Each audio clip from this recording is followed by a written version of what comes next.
ಆತ್ಮೀಯ H16 news ಅರ್ಥಾತ್ ದೇಶಿದಾರರಿಗೆ ಸ್ವಾಗತ. ನಾನು ನಿಮ್ಮವ MI ಅಥವಾ ಮಲ್ಲಪ್ಪ ಜೋತವರ. ಆತ್ಮೀಯರೇ, ಈಗಾಗಲೇ ತಮಗೆ ಗೊತ್ತಿದ್ದಂಗೆ ಬೆಳ್ತಂಗಡಿಯಲ್ಲಿ ಧರ್ಮಸ್ಥಳದಲ್ಲಾದಂಥ ದುರ್ಘಟನೆಗಳು, ಅತ್ಯಾಚಾರಗಳು, ಅನ್ಯಾಯಗಳ ವಿರುದ್ಧವಾಗಿ ತನಿಖೆ ಸರಿಯಾಗಿ ನಡೀತಾ ಇಲ್ಲ. ಸರಿಯಾದ ತನಿಖೆ ಆಗಬೇಕು. ಈ 2 ದಶಕಗಳಿಂದ ನಡೆದಿರುವಂಥ ನಿರಂತರ ಹತ್ಯೆ, ನಿರಂತರ ಸಾವು ನೋವು, ಅತ್ಯಾಚಾರಗಳಂತಹ ವಿಷಯಗಳನ್ನು ತನಿಖೆ ಇನ್ನೊಮ್ಮೆ ಮಾಡಬೇಕು. ಇದು ಇಡೀ ಹೆಣ್ಣು ಕುಲಕ್ಕನ ಅಪಮಾನಕರಾದಂಥದ್ದು.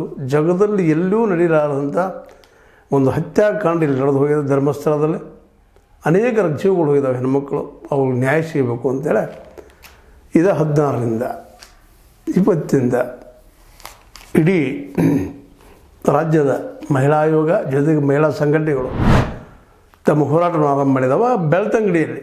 ಯಾಕಂದ್ರೆ ಬೆಳ್ತಂಗಡಿ ನಮ್ಮ ಧರ್ಮಸ್ಥಳದ ಬದಿಯ ಊರು.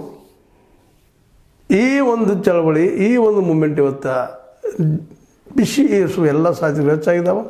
ಜೊತೆಗೆ ಅಲ್ಲಿಯ ಧರ್ಮಾಧಿಕಾರಿ ಅಥವಾ ಇದು ಹಿಂದಿದ್ದಂಥ ಯಾವುದೋ ಶಕ್ತಿ